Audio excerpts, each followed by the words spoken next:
gold in the Sierra Nevada. On his second prospecting trip, Brown landed in a tunnel dug into the rock of Mount Shasta. He followed the tunnel and arrived in a large cave covered with copper sheets. Gold shields adorned the walls, and he saw artifacts and statues. Adjoining rooms were filled with strange patterns and indecipherable hieroglyphs. Another room contained the bones of what appeared to be giants. As is often the case with these types of discoveries, Brown didn't report to anyone what he had discovered, fearing that his employers would demand his discovery. Instead, he patiently waited 30 years until he retired. At that time, he was able to tell his story and put together a group to follow him in his search for the location of the tunnel. In June 1934, 80 people patiently waited the next day for Brown to indicate the location of the tunnel.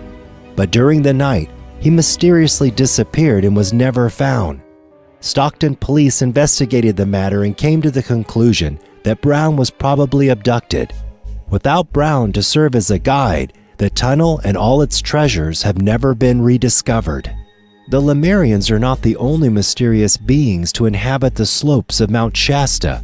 In the spring of 1853, the expedition of Siskiyou pioneer Marcel Masson linked a legend of the Wind-Ton Indians about a race of ferocious giants inhabiting the caves around the mountain.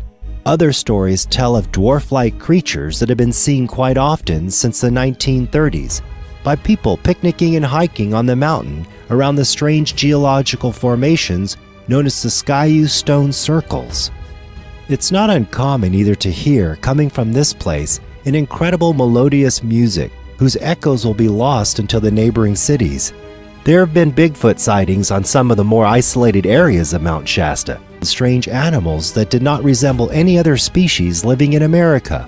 These beasts, unknown to zoologists, would never venture beyond a certain limit and would form the cattle of those that Californians colloquially call them, Shastinians. However, these creatures are not evil or harmful in any way. UFO-shaped clouds. There's been a lot of uncommon activity noticed around Mount Shasta, which should be linked to the mystical mountain and what lives inside of it. Strange, sudden fog and lenticular clouds similar to flying saucers will appear out of nowhere, and then before most have even had a chance to see them, they vanish very quickly. Strange lights and sounds are frequently heard on the mountain, which has led to the theory that the mountain is also a UFO landing base.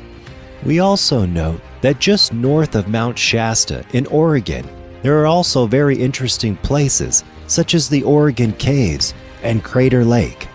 Southwest of Grants Pass and east of Ashland, near their border with California, the Oregon Caves were discovered in 1874. At the heart of the Siskiyou Mountains is a labyrinth of corridors and caverns, an astonishing beauty, strewn with nested blocks of marble, which have been given the evocative name of Niagara Falls, Paradise Lost, or Dante's Hell. 1.5-hour tours are organized and carried out in the presence of a guide. It's advisable to be in good physical shape considering the elevation, sometimes low ceilings, and a total of more than 500 staircases to climb. The temperature at the bottom of the cave is 7 degrees Celsius, so bring something to cover yourself with. 290 kilometers south of Portland, Crater Lake is the jewel of the state. It's known for its namesake, Crater Lake, formed by the now collapsed volcano Mount Mazama. Two magical islands, Phantom Ship and Wizard Island, add to the beauty of the place. Wizard Island is a cinder cone near the western edge of the lake. The Rim Drive, a road surrounding the lake, offers views of the park's volcanic formations. The park's numerous trails include Sun Notch, with views of the Phantom Ship, a small island. Note also that Mount Shasta forms, with the other ancient volcanoes in the vicinity, a triangle, which is part of 12 vortexes of the planet according to some researchers. This is also linked to other Indian legends. In recent times, Mount Shasta has been the scene of numerous observations of unexplained lights and UFOs.